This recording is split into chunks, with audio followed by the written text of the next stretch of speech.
Olá, bom dia. Dando seguimento ao projeto SIC Damas em Casa, eu em casa, você em casa e nós juntinhos, né, distanciados apenas por uma tela, estamos dando seguimento aos nossos estudos. Hoje nós vamos falar um pouquinho, né, de Geologia 3, é o nosso terceiro bloco de revisão de Geologia, e nós vamos dar continuidade exatamente de onde paramos na revisão anterior. Né? Nós paramos aqui, né, no tópico sobre as placas tectônicas. Nós recobrávamos a memória em torno das principais placas, né? Nós temos aquelas placas maiores que são mais lembradas, são mais significativas. É o caso, por exemplo, da placa do Pacífico, da placa norte-americana, da placa euroasiática, da placa africana, da placa sul-americana, beleza? E nós lembrávamos também daquelas plaquinhas menores. Eu até dizia a vocês que essas placas menores, apesar delas serem pequenininhas, elas provocam grandes estragos quando se movimentam para sentidos convergentes às placas maiores. Isso porque, por serem placas menores, elas têm um ritmo, uma velocidade maior, né? Portanto, o choque, o impacto que ela provoca na borda da placa, nas linhas de contato, né, são bem significativos. Nós temos, por exemplo, a placa de Cocos, né, aqui na América Central, que se encontra aqui, eu não sei se vocês conseguem ver o cursor, encontra-se aqui com a placa do Caribe, na América Central, e ela é responsável pelos tremores que sacodem principalmente o território do Haiti. Nós temos uma outra placa pequenininha, nessa vermelhinha aqui, entre a placa do Pacífico e a placa euroasiática, que é a placa das Filipinas. É uma placa pequena, né, mas que provoca um barulho muito grande aqui no território, né, onde se encontra o Japão. O Japão, inclusive, a gente costuma dizer que é um território, né, que nasceu com tudo para dar errado e deu certo, a contar pela disposição geológica de onde ele se localiza. É um país que está numa zona de contato entre três placas tectônicas que se movimentam para sentidos convergentes. A gente tem a placa do Pacífico de um lado, a placa euroasiática do outro e a placa das Filipinas, né, que age nesse sentido aí. Portanto, o Japão, né, acaba sendo uma das áreas de maior, né, ocorrência de atividades tectônicas e um cenário onde, na realidade, nós conseguimos perceber todos os fenômenos geológicos catalogados aqui na superfície. É no Japão que nós temos a ocorrência de terremotos, de maremotos, de tsunamis, de atividade vulcânica, de falhamentos, não é? Então você tem de geysers. Então você tem praticamente todos os eventos geológicos, né, fruto do choque de placas, fruto da movimentação tectônica, a gente tem ocorrendo lá no território japonês, exatamente em função da sua localização nada favorável, né, dentro do contexto geológico. Pois bem, um outro ponto que eu queria chamar a atenção de vocês é para essa plaquinha em lilás, né, a plaquinha em que o Brasil se encontra. Ao contrário do Japão, né, eu creio que a gente já falava disso anteriormente, o Brasil se localiza na porção estável, né? Vejam que o Brasil está aqui, ó, nessa porção central da placa sul-americana, distante da linha de contato entre placas e, portanto, né, é considerado um território estável do ponto de vista geológico. Você até pode lembrar e dizer assim, ah, professora, mas a gente estudou ou viu em algum lugar que ocorrem tremores em algumas áreas do interior de Pernambuco, do interior do Rio Grande do Norte, do interior de Minas Gerais. Ocorrem sim, porque os tremores, eles não ocorrem apenas pelo choque de placas. Nas áreas de falhamentos também, né, se verifica tremores. Existe uma outra situação em territórios sedimentares, que diz respeito à acomodação das camadas do relevo. Por exemplo, aqui na região próxima da gente, em Caruaru, nós temos tremores excepcionalmente, sendo que esses tremores estão ligados à organização, à acomodação das camadas do relevo, portanto, ao processo de sedimentação. E esses tremores, sejam de falhamentos, seja de acomodação do relevo, das rochas, das camadas rochosas, são tremores de baixa intensidade. Só lembrando que os tremores os movimentos geológicos, eles são medidos pela escala Richter, que varia de 0 a 10. Então, esses tremores de baixa intensidade, que não são efetivamente resultado do choque de placas, são tremores que não passam dos 5, né, 5.5, 5.3 no máximo, pontos na escala Richter. São considerados, portanto, tremores de baixa intensidade, beleza? Aqui nesse outro esquemazinho, nós conseguimos perceber, né, as células de convecção, né, as células de convecção que o manto está se movimentando logo abaixo da camada da litosfera, beleza? E a gente tem aqui, ó, nessa figurinha 2, né, exatamente, ó, o processo de formação dos rifts, que é de onde a gente tem a saída. Tanto a saída do material magmático, caso a gente tenha uma atividade vulcânica na superfície, ou quando não somente essa folga, né? É uma espécie de uma folga, é chamada de rift ou valley, e é uma espécie de uma folga de onde a gente tem, né, essa movimentação toda aqui em cima, beleza? Dando continuidade aí à questão das placas, nós temos os movimentos, os 3 principais movimentos que são realizados pelas placas tectônicas. Nós temos os movimentos divergentes, né? Só a gente observar aqui essas setinhas. Os movimentos divergentes, você tem a placa indo para um lado e a outra indo para o outro. Geralmente, quando a gente tem esses movimentos divergentes, o nome já está sugerindo, para sentidos diferentes, né? Então, normalmente a gente tem aí a formação de um falhamento, a formação de uma falha geológica. Lembrando que as falhas, elas podem variar, né? Nós temos falhas de milímetros a quilômetros, beleza? A gente tem falhas de milímetros e que, portanto, passam de forma imperceptível nas rochas, e nós temos falhas de metros e até de centenas de quilômetros, o que na realidade, né, torna, né, mais perceptível, mais visível e, portanto, mais atraente para os estudos, certo? Há os limites convergentes, né? Nos limites convergentes, como as setinhas estão mostrando aí no esquema 2, então as placas, ó, elas se chocam diretamente, ó, sentidos convergentes, elas estão se deslocando para o mesmo sentido. Então é aí exatamente onde vão ocorrer os fenômenos geológicos mais intensos, a exemplo dos terremotos, dos maremotos e dos tsunamis, beleza? E esse choque, né, para movimentos convergentes, ele também pode promover as fraturas de partes, né, da placa, e essas fraturas elas podem ocasionar atividade vulcânica, beleza? Então os vulcões é também um resultado, um agente endógeno, e é interessante a gente observar que os vulcões eles estão ligados ao tectonismo, né? E é também um fenômeno independente, mas os movimentos convergentes eles também podem ocasionar a ocorrência de fraturas na placa e dessas fraturas o escape do magma do manto para a crosta, que é o que conhecemos como atividade vulcânica.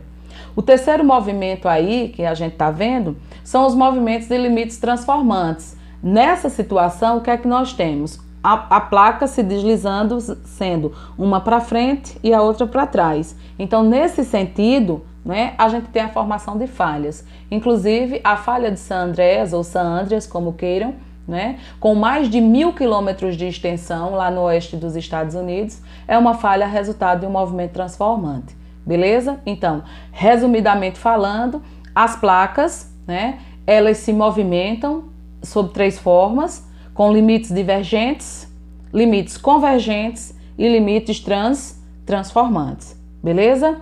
Então, desses movimentos, nós vamos ter os chamados agentes endógenos, né? Nós começamos agora a tratar deles, o tectonismo e o vulcanismo. Lembrando que o vulcanismo ele está ligado ao tectonismo.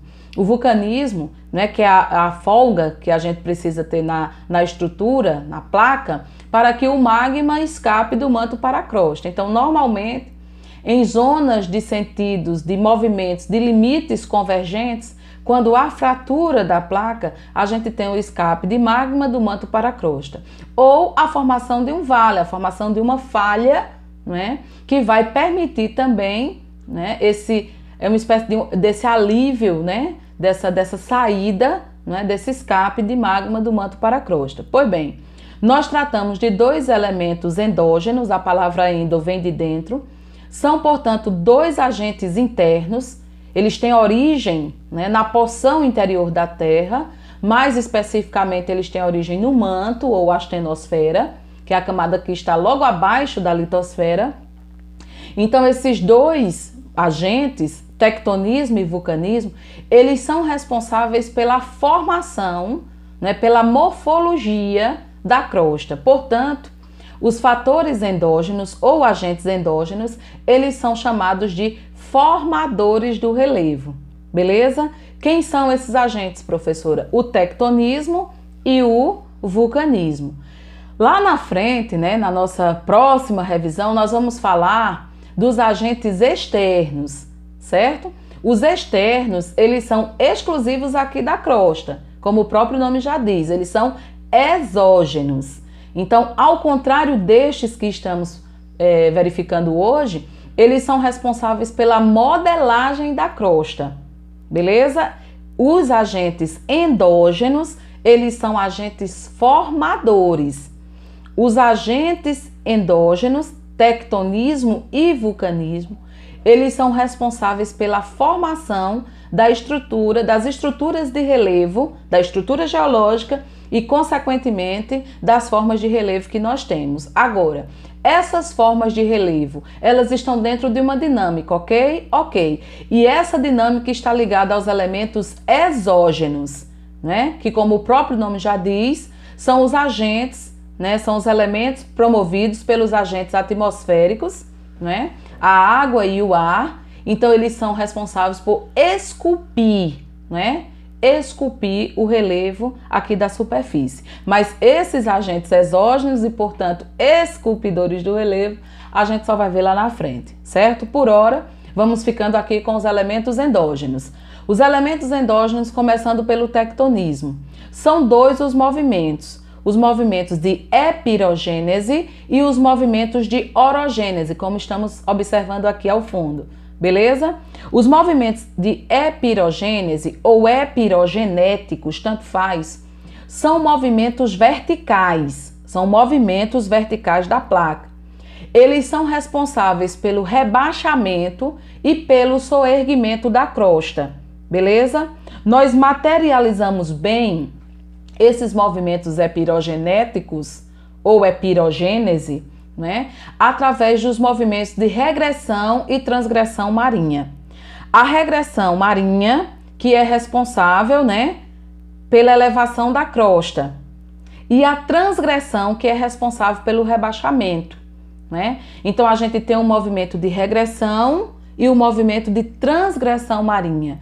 Esses movimentos são movimentos verticais da crosta. São movimentos, portanto, fruto da epirogênese ou epirogenético. Normalmente isso acontece em áreas mais estáveis do ponto de vista geológico. Por outro lado, nós temos os movimentos orogenéticos ou orogênese, que são movimentos horizontais, beleza?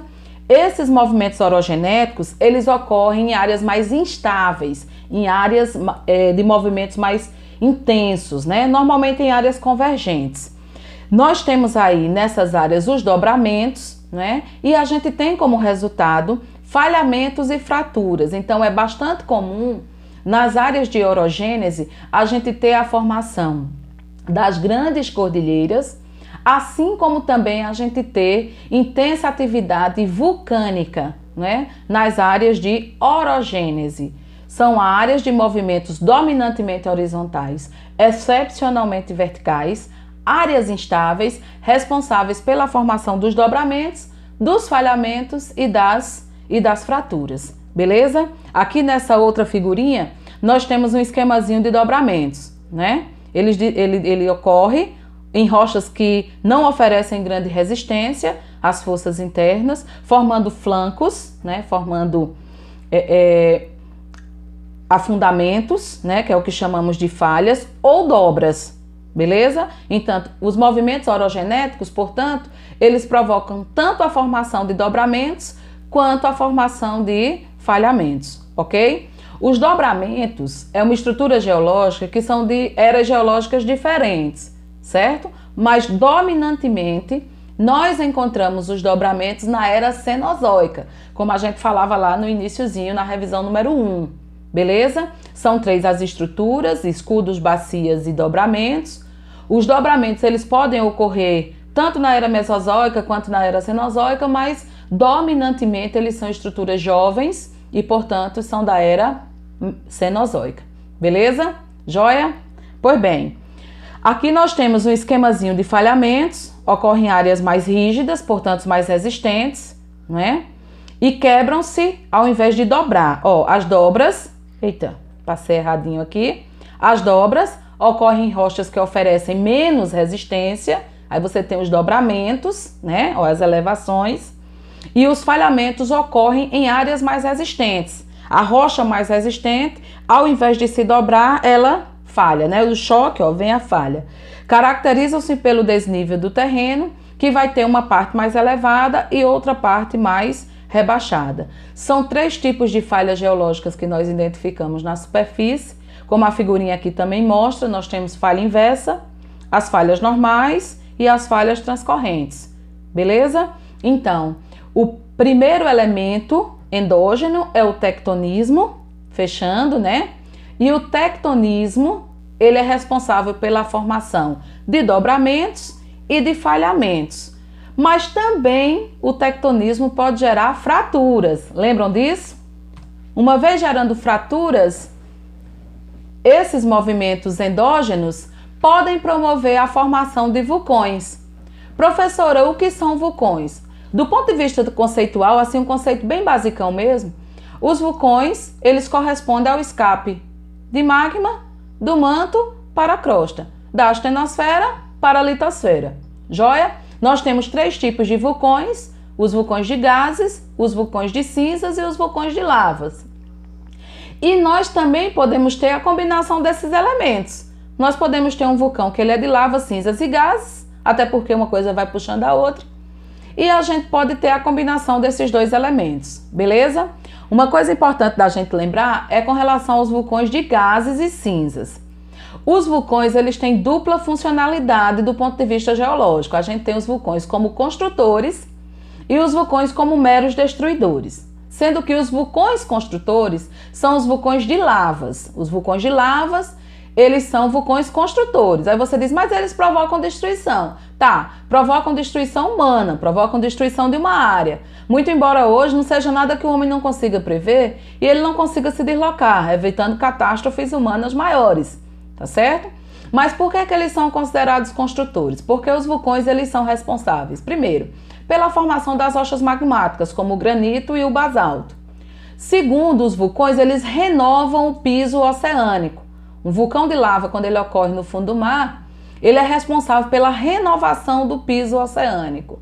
Terceiro, que as lavas vulcânicas, elas são carregadas de materiais metálicos, de minerais, que são importantes para a fertilidade dos solos, né? Então, os vulcões que normalmente a gente olha para eles, né, com medo, né, aquela questão da destruição, como o homem antigo dizia que era um castigo dos deuses, na verdade, os vulcões, eles são importantes construtores geológicos. Agora, os vulcões de lavas.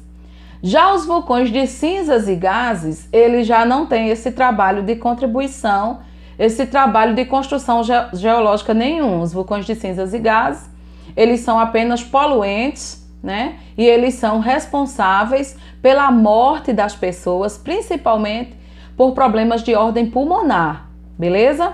Muito bem. Aqui nós temos, falta pouquinho para a gente terminar, a atividade vulcânica, né? Ó, a erupção efusiva, a erupção explosiva, que ocorre principalmente quando a gente tem os vulcões de lavas, né? A efusiva são os vulcões de gases e cinzas, e as erupções mistas, como a gente falou, ele pode ser de cinza e gases, ele pode ser de cinza e lavas, e pode ser de lavas, cinzas e gases, beleza? Aqui nessa outra figurinha nós temos as partes dos vulcões, né? A cratera, a erupção de flanco, a lava descendo, a câmara magmática, o conduto do magma. Na verdade, o vulcão é um tubo, né, de saída do magma do manto para a crosta ou da astenosfera para a litosfera. Beleza? Aqui também são as partes, ó, o cone vulcânico, chaminé, câmara magmática, nuvens, cinzas, gases e a cratera de onde a lava escapa. E essa outra figurinha aqui, que eu queria chamar a atenção de vocês, é sobre o Círculo de Fogo do Pacífico, né? Em função dessa zona de encontro de placas, a gente tem nesse contornozão todinho aqui, ó, do Oceano Pacífico, a chamada zona ou Círculo de Fogo, também conhecido como Anel de Fogo do Pacífico. É a região de maior ocorrência de atividade vulcânica do mundo, né? E aqui eu queria chamar a atençãozinha de vocês para o arquipélago do Havaí. O arquipélago do Havaí, que tem uma sequência de vulcões, os chamados vulcões intraplacas, né? Em cima da placa, a gente tem essa formação vulcânica, representada aqui por essa figurinha na placa do Pacífico, né? As ilhas, as principais, as 3 maiores ilhas lá do Havaí, Kauai, Maluí, enfim, né? E aqui a gente tem, né, a pluma térmica, ó, dos vulcões, o manto do basalto e os pontos quentes. Chamar a atenção de vocês para esse termo, hotspots, são pontos quentes. Tem 2 modalidades completamente diferentes que a gente vê esse termo quando estamos estudando a ordem física da Terra.